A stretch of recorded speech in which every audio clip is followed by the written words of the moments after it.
מי שברך אבותינו אברהם יצחק ויעקב הוא יברך את חיילי צבא הגנה לישראל העומדים על משמר ארצנו וערי אלוהינו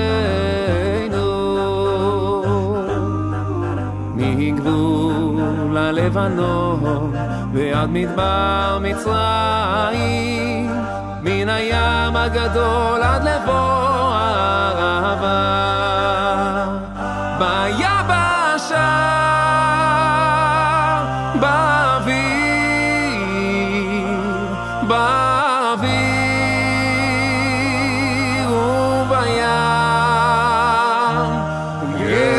יברך את חיילי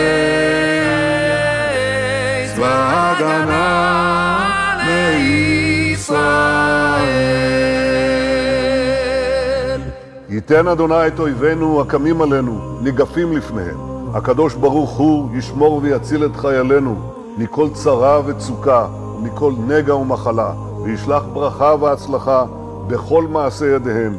ידבר שונאינו תחתיהם ויעטרם בכתר ישועה ובעטרת ניצחון. וקוים בהם הכתוב, כי אדוני אלוהיכם ההולך עמכם, להילחם לכם עם אויביכם, להושיע אתכם. ונאמר אמן.